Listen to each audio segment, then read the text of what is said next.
जयपुर नागरिक होने के तौर पर हम हमारी सरकारों से, हमारे एडमिनिस्ट्रेटर्स से बहुत सी अपेक्षाएं रखते हैं, लेकिन सरकारें हर जगह पर हर समय नहीं पहुंच सकती हैं दोस्तों।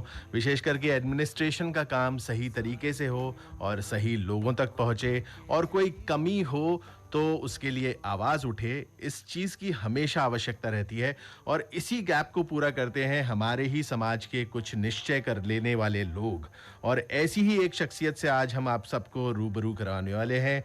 हमारे साथ हैं मशहूर social activist, Asia survey report के हिसाब से देश की 20 सशक्त महिलाओं में से एक, और लेखिका सरिता राठौड़ जी। सरिता जी, बहुत बहुत स्वागत है आपका रेडियो पिंक सिटी पर। धन्यवाद सर, धन्यवाद। सबसे पहले तो ये बताइए सरिता जी, सामाजिक विषयों से आपका जुड़ाव कैसे हुआ? मैं सर जब 4th क्लास में थी तो हमारे स्कूल में एक निःशुल्क स्वास्थ्य शिविर का हिस्सा बनी थी। तो उस वक्त मुझे ऐसा लगा कि कुछ करना चाहिए, क्योंकि जिस दिन हम लोग उस शिविर में शामिल हुए तो लगा कि किसी के लिए कुछ करना कितना सुख देता है। तो तब से एक प्रेरणा मिली। हालांकि उस वक्त हम ये नहीं जान पाते थे कि समाज सेवा होती क्या है और कैसे करते हैं। तो उस वक्त लोगों से जुड़ना मुझे बहुत खुशी दे रहा था और मुझे लगा कि मैं कुछ करूंगी तो मुझे अच्छा लगेगा। इसलिए मैंने वहाँ से सफ़र शुरू किया और अब आज इतने सालों से हम लोग समाज सेवा और एक लेखिका के तौर पे काम करते आ रहे हैं। जी जी जी।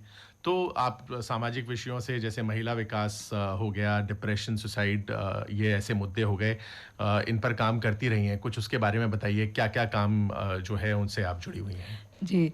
हम लोगों ने कुछ ही समय पहले आत्महत्या रोकथाम अभियान चलाया था। वो इसलिए चलाया था कि कोटा में आए दिन हमें ये सुनने को मिल रहा था कि आज इस बच्चे ने आत्महत्या कर ली, और इस तरह से हम दुखी होकर और एक भरे मन से ये सोच रहे थे कि हम इसके लिए क्या कर सकते हैं, हम इसके लिए क्या कदम उठाएं। तो हम लोगों ने एक अभियान शुरू किया जिसके तहत हम लोगों ने लोगों की मानसिकताओं को पढ़ना शुरू किया। हमें ऐसा लगा कि हम कैसे उनको ये समझाएं कि अपने बच्चों पे दबाव न दें, और किस तरह से एक भावनात्मक जुड़ाव की वजह से बच्चों में और माता पिता में वो संबंध बना रहे, जिससे बच्चों को ऐसा लगे कि वो अपने मन की बात अपने माता पिता से शेयर कर सकते हैं, और माता पिता किसी भी तरीके से कोई दबाव न बनाए। कई बार हम लोगों ने देखा कि माता पिता की जो इच्छा थी वो बच्चों पे थोप रहे हैं। उनको लग रहा है कि हम जो नहीं कर पाए अपने जीवन में वो हम बच्चों के द्वारा करवाएं। तो उन्हें ऐसा लगने लगा कि हम तो नहीं कर सके लेकिन बच्चे कर ले, हमारे उस सपने को पूरा करें। तो कहीं ना कहीं बच्चों के ऊपर वो दबाव था कि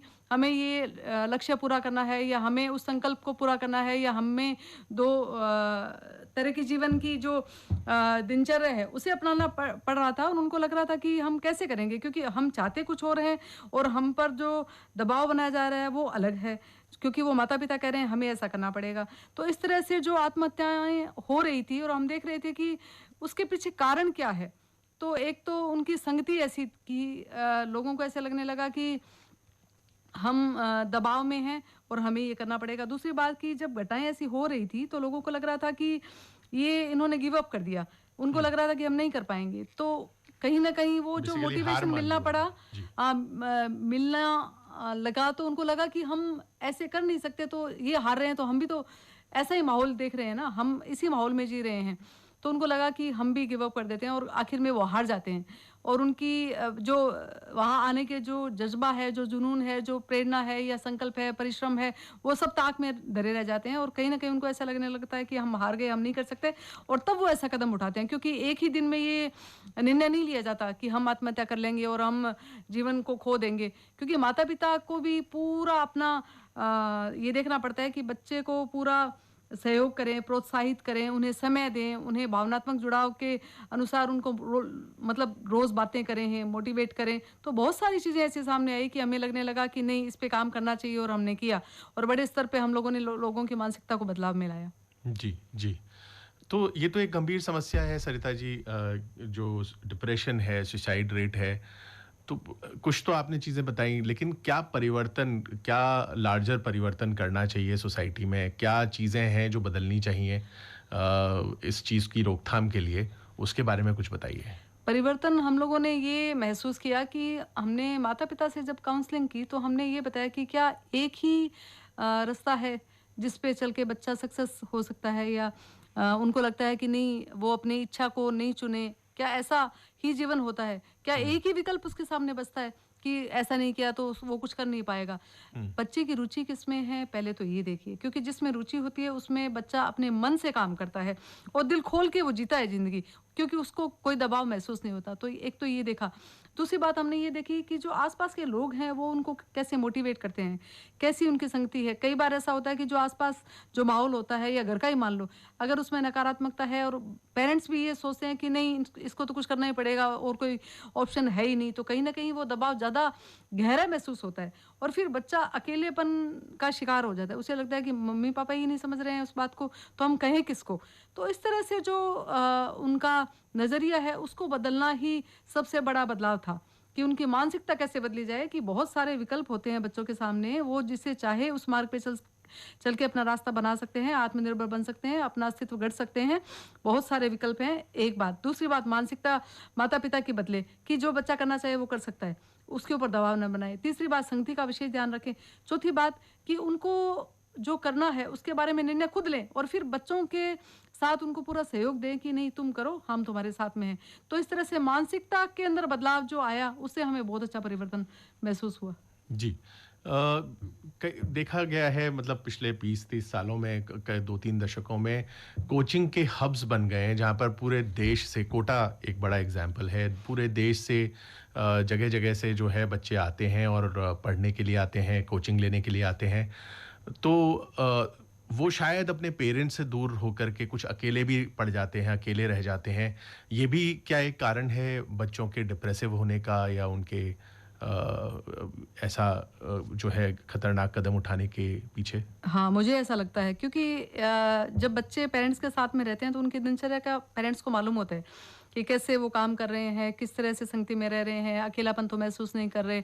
और मुझे ऐसा लगता है कि भावनात्मक जुड़ाव जो है वो रिश्तों में बहुत ज़रूरी है और एक रिश्ते को सुदृढ़ बनाने के लिए ये इसलिए महत्वपूर्ण है कि बच्चा अपने मन की बात पेरेंट्स को कह सके और पेरेंट्स उस बच्चे को समझ सके कि हमारा बच्चा चाहता क्या है, उसकी रुचि क्या है।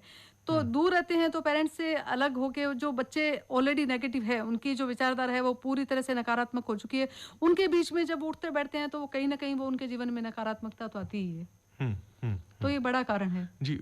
विमेन्स डेवलपमेंट महिला विकास के ऊपर भी आपने कार्य किया है, तो उसके बारे में भी हमें कुछ जी, बताइए। हम लोगों ने देखा कि बहुत सारी महिलाएँ हैं जो गरीब है और उनको परमिशन भी नहीं मिलती घरवालों से कि नहीं तुम बाहर जाके काम करो। तो हम लोगों ने उनको सिलाई मशीनें भेंट की कि आप घर पे रह के सिलाई कीजिए और आत्मनिर्भर बनिए। फिर अभी जो योजनाएँ चली आ रही है उसके तहत भी वो बहुत अच्छे से काम कर सकती है, चाहे ब्यूटी पार्लर का है, चाहे स्कूटी का है, ड्राइविंग का है। उनको उस हिसाब से उस लेवल में लाके कि जिस हिसाब से उनका हुनर है उसको पहचाने और फिर उनके हुनर के अनुसार उनका कार्यक्षेत्र चुन के और वो अपने मकसद को पूरा कर सके, आत्मनिर्भर बन सके। तो वो वोकेशनल ट्रेनिंग की बात कर रहे हैं हाँ, आप। जी। वो ट्रेनिंग दी और दूसरी बात ये कि महिलाएं सशक्त है, लेकिन कहीं न कहीं जैसे किसी की शादी हो गई और उनको लग रहा है कि घरवालों से परमिशन नहीं मिलती, वो कुछ कर नहीं सकती, तो उनकी मानसिकता को बदलना है। उनको पुश करने की ज़रूरत है कि नहीं आप में जो हुनर है उसको पहचानो और आप अपने हिसाब से जिस क्षेत्र में काम करना चाहते हैं उस क्षेत्र को चुनें और आगे बढ़ें। जी, सरिता जी आपसे बातचीत जारी रखेंगे, हमारे श्रोताओं को और भी चीज़ों के बारे में बताएँगे। एक छोटा-सा म्यूज़िकल ब्रेक लेते हैं, उसके बाद वापस लौटेंगे।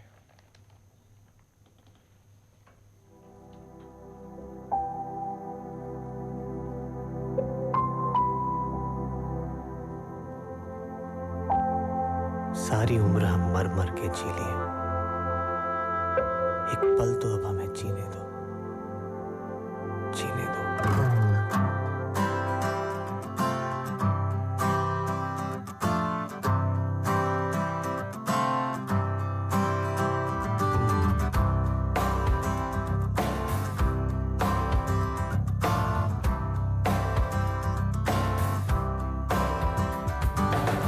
सारी उम्र हम मर मर के जी लिए, एक पल तो अब हमें जीने दो, जीने दो। सारी उम्र हम मर मर के जी लिए, एक पल तो अब हमें जीने दो, जीने दो। ना ना ना ना ना ना ना ना ना ना ना ना ना ना ना। Give me some sunshine, give me some rain, give me another chance. I wanna grow up once again.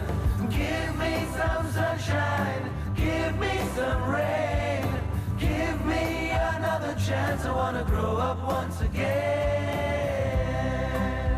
कंधों को किताबों के बोझ ने झुकाया, रिश्वत देना तो खुद पापा ने सिखाया। 99% मार्क्स लाओगे तो घड़ी वरना छड़ी।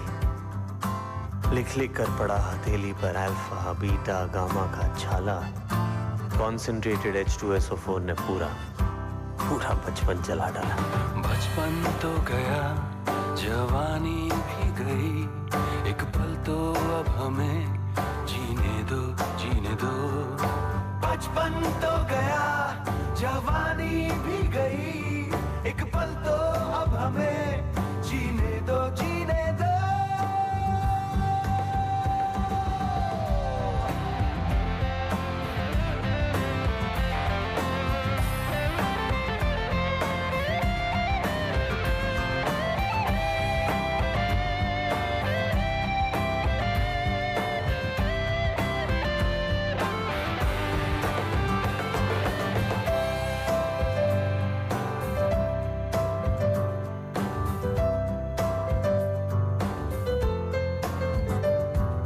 सारी उम्र हम मर मर के जी लिए, एक पल तो अब हमें जीने दो, जीने दो। ना ना ना ना ना ना ना ना ना ना ना ना। Give me some sunshine, give me some rain, give me another chance, I wanna grow up once again. Give me some sunshine, give me some rain, give me another chance, I wanna grow up once again. Na na na na na na na na na na na na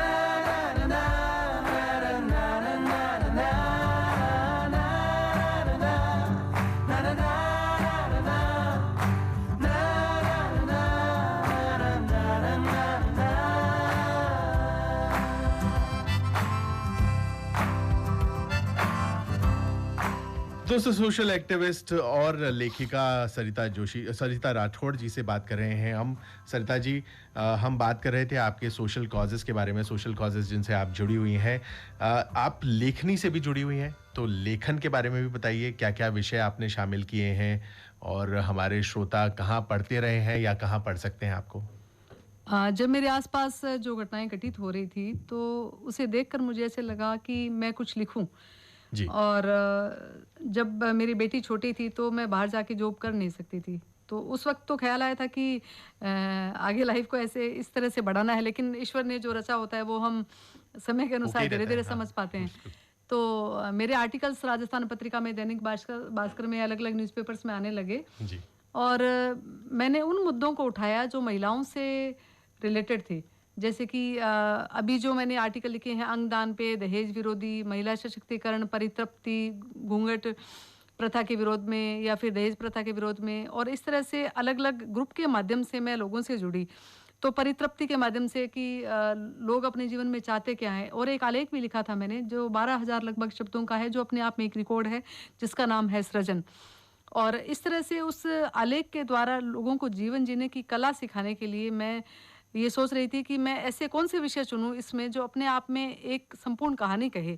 तो अलग अलग जो आलेख हैं उसके माध्यम से मैंने अपने मन की बात को रखा, लेकिन जो घटनाएं घटित हो रही थी उन्हीं के मुद्दे मैंने उठाए और सशक्तिकरण की तरफ आगे कदम बढ़ाए, जिसके कारण मैं राज्य का विशेष सम्मान मुझे मिला जो सरकार द्वारा दिया गया था, और 4 नेशनल और इंटरनेशनल रिकॉर्ड्स मेरे नाम हुए, जिसमें मैंने महिला सशक्तिकरण के लिए काम किया। और जो महिला सशक्तिकरण के लिए काम किया, बालिकाओं के लिए काम किया, उसके लिए मुझे स्वर्ण पदक दिया गया। जी जी जी। व्यक्तिगत जीवन के बारे में भी कुछ बताइए सरिता जी। क्या जर्नी रही है आपकी, बचपन कहाँ गुजरा और कैसे आपने एजुकेशन ली, वो सब बताइए। पिताजी सरकारी नौकरी करते थे, तो जहाँ उनका ट्रांसफ़र होता था हमारी शिक्षा भी वैसी हुई। अलग अलग शहरों में हम घूमे, एक अलग अनुभव रहा, अच्छा रहा। और फिर महाविद्यालय के बाद में जब मेरा बीए हो गया, उसके बाद में मेरी शादी हो गई, और एक बेटी है मेरी जो सीए कर रही है, और एक बेटा है वो बोर्ड के एग्ज़ाम दे रहा है। हस्बैंड मेरे बिजनेसमैन हैं और मैं राइटर और सोशल वर्कर हूँ। तो इस तरह से इतने सालों से जो हम लोगों ने कमाया वो ही उसी के आधार पे और मेरी ये पहचान बनी है और 2 क्षेत्रों में काम करने की वजह से आज इस मुकाम पर पहुंची हूँ, जिसमें समाज सेविका और लेखिका के नाम पे मेरी पहचान मिली है। और ईश्वर की कृपा से जिन लोगों का साथ मिला, जिन्होंने मुझ पे विश्वास किया, उस विश्वास को लेके हम आगे चल रहे हैं और सभी के सहयोग से आज मैं इस यात्रा में यहाँ तक पहुँच पाई हूँ। जी। सरिता जी, आपने हम जब ब्रेक में थे तो उस समय पर हम जब बातचीत कर रहे थे तो आपने बताया कि आपने 50,000 से भी ज़्यादा सेशंस जो हैं वो ले रखे हैं। वो सेशंस क्या होते हैं? किस बारे में होते हैं? क्या-क्या टॉपिक्स जो हैं वो आप कवर करती हैं? जी, ये टॉपिक अलग-अलग है और सबसे बड़ा जो टॉपिक है या जो अहम है, वो महिला सशक्तिकरण का है, उनको मोटिवेट करने का है कि आपके अंदर जो हुनर है, उसे आप पहचानिए, उस हुनर के माध्यम से आप आगे आइए। अपने आप को किसी भी क्षेत्र में ये मत समझिए कि आप नहीं कर सकते, क्योंकि आज ऐसा कोई क्षेत्र नहीं बचा जिसमें महिलाएँ आगे नहीं आ रही है या जिसमें कार्य नहीं कर रही है। अपने आप पे विश्वास रखिए और आत्मविश्वास आपका सबसे बड़ा हथियार है। आज शिक्षा के क्षेत्र में हम देखें तो अब पहले वाला ज़माना नहीं रहा। आज हर एक महिला है, चाहे पुरुष है, कंधे से कंधा मिलाकर काम कर रहे हैं, शिक्षित है और उन्हें आकाश में खूब पंख फैला के अपने जीवन जीने की कला को आना चाहिए। मुझे लगता है कि कोई महिला अब ये इस तरह से एक्सक्यूज़ नहीं दे सकती कि मुझे तो इसमें रुचि थी और मैं इस क्षेत्र में आगे नहीं बढ़ पाई। हमारे ज़माने में तो जब मैंने शुरुआत की थी तब तो कोई इंटरनेट नहीं था, किसी का सहयोग नहीं था, कोई व्हाट्सएप नहीं जी। चल रहा था, तो हमें तो तकलीफ़ हुई। लेकिन आज इतने सारे विकल्प जिसके माध्यम से हम एक सेकंड में और पूरी दुनिया की सैर कर सकते हैं, तो किसी भी तरीके से अपने हुनर को पहचानिए, आगे आइए और अपने मन की बात करिए। मैं तो हमेशा उनका साथ देती हूँ जो कुछ करना चाहते हैं और मुझे लग रहा है कि मैं एक महिला हूँ, तो महिला होने के नाते एक स्त्री के मन को ज़्यादा अच्छे से समझ पाती हूँ और स्त्री के मन को ज़्यादा अच्छे से पढ़ पाती हूँ। तो मुझे लगता है कि जो मैं कर सकती हूँ वो उसके लिए हमेशा मैं तैयार हूँ। जी। सरिता जी, महिलाओं की हम बात कर रहे हैं। अब एक तो शहर में जो महिलाएँ मौजूद हैं, जिनके पास में ये सारे एक्सपोज़र्स हैं, जिनके बारे में आप बात कर रही हैं, इंटरनेट हो गया, एजुकेशन हो गया, एजुकेशन भी मुहैया है उनको। लेकिन जो गाँव में महिलाएँ हैं, ग्रामीण क्षेत्रों में जो महिलाएँ हैं या जो इतने बैकग्राउंड वाइज़ इतनी उनके पास में वो इतने सक्षम नहीं है कि एजुकेशन ले सकें या इंटरनेट पे अवेयरनेस कर सकें, तो उनके लिए क्या आप सोचती हैं, उनको क्या करना चाहिए? किस तरीके से आगे बढ़ना चाहिए? अभी सरकार की इतनी योजनाएँ आ गई है कि कहीं न कहीं उनको अगर कुछ करना है, तो अगर घर बैठे भी वो करना चाहे तो वो कर सकती है। बहुत सारे विकल्प हैं उनके पास में। किसी भी तरीके से वो चुनें और आगे बढ़ें। क्योंकि अभी जो बदलाव आया है, उस बदलाव के तहत हम देखते हैं कि पहले घर से महिलाएँ बाहर नहीं निकलती थी। अब बाहर निकल के नौकरी कर रही है और सब क्षेत्रों में कर रही है। ऐसा नहीं है कि एक विशेष क्षेत्र की मैं बात करूँ। अगर घर पे बैठ के वो ट्यूशन भी पढ़ा रही है, तो कम से कम अपना खर्चा तो वो चला रही है। जीविका तो अर्जित कर हाँ, ही रहे हैं। जीविका हाँ, तो उसका तो एक साधन मिल गया उसे, तो उसे ज़्यादा सोचने की ज़रूरत नहीं है। कैसे भी करके घर पे भी बहुत सारे विकल्प हैं। अगर कई बार हम देखते हैं कि महिलाओं को ऐसा परमिशन नहीं मिलता, तो वो कैसे करें? तो ये सोचने वाली बात नहीं है। उनको कहीं न कहीं ऐसे विकल्प चुनने को मिलेंगे, ऐसे साधन उपलब्ध हो जाएँगे कि वो घर पे बैठे भी आत्मनिर्भर बन सकती है। जी। एक आपने शुरुआत में ज़िक्र किया था, दोनों ही केसेज़ में जो महिला सशक्तिकरण है उसके बारे में भी और जो डिप्रेशन और सुसाइड से भी जो लोग जूझ रहे हैं, जो परिवार जूझ रहे हैं, उनकी काउंसलिंग के बारे में आपने ज़िक्र किया था। तो वो किस तरीके से होती है और कैसे उसमें जो है हम किस तरीके से हम उसको कंडक्ट करते हैं? एक कार्यक्रम भी हमने किया था जिसका नाम था आमी-सामी और उस कार्यक्रम में मैंने कहा था कि जिसकी कोई नहीं सुने, वो अपने मन की मुझे सुनाए। उसके बाद में हमने देखा कि कई महिलाएँ ऐसी आई कि उनके मन की बात पहुंच नहीं रही है कहीं, वो खुल के बात नहीं कर पा रही है। हालाँकि जो वो बात बताती है वो हम किसी को बताते नहीं, वो एक उनकी हमारी गुप्त रखी जाती है कि आप क्या चाहते हैं और कैसे आप डिप्रेशन में हैं, आप आगे जीवन में करना क्या चाहते हैं, आपकी रुचि क्या है। तो इस तरह से काउंसलिंग का मतलब है कि उनके मन को खंगालना। कई बार हम देखते हैं कि जो सपने हैं उनके ऊपर धूल जमा हो जाती है, मतलब बरसों बरस लग जाते हैं, वो कहीं ना कहीं निराशा में इस तरह से गिर जाती है महिलाएं कि उनको लगता अवसाद है में कि आ हम जाती हैं बेसिकली। उनको लगता है कि हम कुछ कर नहीं सकते, इसलिए वो डिप्रेशन में आती है। उनको लगता है कोई सुनने वाला नहीं है, हम किसको कहें, कौन सुनेगा, कौन परिवर्तन करेगा और खुल के जी नहीं पाती। तो इस तरह से जो बरसों बरस की यात्रा वो जीती है निराशा में, वो अंधेरा जो उनके जीवन में आ जाता है उसको प्रकाश में कैसे तब्दील करें। वो लोगों से मिले, अपने मन की बात करें। बहुत सारे ऐसे आश्रम भी है जहाँ उनको रहने के लिए, दिन बिताने के लिए भी ऑप्शन मिलते हैं कि भाई ठीक है, आपके बुजुर्ग हैं घर में, उनके साथ आप जाइए, अपने बच्चों के साथ जाइए। सिर्फ महिलाओं का जो आश्रम होता है, वैसे अगर खुशी ढूँढनी है तो किस तरह से करें, उनके लिए काम कर सकते हैं। कई बार लोग ऐसे होते हैं कि हमें कुछ नहीं चाहिए, लेकिन हमारे जीवन में शांति नहीं है, सुकून नहीं है, तो हम निस्वार्थ भाव से काम करना चाहते हैं, तो ऐसी महिलाएँ भी हैं। और अगर उनको आत्मनिर्भर बनना है, उनको अपनी आजीविका चलानी है, तो उनके लिए अलग साधन है। जी। बातें तो आपसे बहुत सारी करना चाहते हैं सरिता जी, लेकिन वक्त की कुछ मजबूरियां हैं। तो चलते चलते क्या मैसेज देना चाहेंगी आप जयपुर को? सबसे पहले तो मैं ये कहना चाहूँगी कि अपने आप से प्रेम करो। मतलब अपने आप में इतना खुश रहो, क्योंकि आपको खुश रखने की ज़िम्मेदारी सिर्फ़ आपकी है। आप अपने आप को कैसे खुश रख पाते हैं, अपने आप को कैसे संतुष्ट रख पाते हैं, तो मुझे लगता है कि कोई भी आप काम करते हो, तो अगर आपको खुशी नहीं मिलती, अगर आपको संतुष्टि नहीं मिलती, उस काम को करने का कोई फ़ायदा नहीं है। क्योंकि अगर आप खुशी को, संतुष्टि को ढूँढते हो, तो सबसे अहम यही होता है कि उसको लेकर आप जब जीवन में कोई भी काम करते हो, तो आपको लगता है कि नहीं, मेरा जो काम है बहुत अच्छी दिशा में हो रहा है, बहुत अच्छे से हो रहा है, और हमें चाहिए क्या? हमें संतुष्टि तो चाहिए कि जो हम कर रहे हैं वो अच्छा हो रहा है या नहीं। तो जब संतुष्टि मिल गई, तो बाकी सब चीज़ें अपने आप ही गौण हो जाती है। और सबसे ज़्यादा ज़रूरी है कि अपने आप के लिए समय निकालें। चाहे किसी भी तरीके से 1 घंटा आप, पहला सुख निरोगी काया जैसे कहा जाता है कि महिलाएँ घर का ख़्याल रखती है, लेकिन अपने परिवार की जब बारी आती है तो अपने आप को पीछे धकेल देती है, अपने आप को तवज्जो नहीं देती।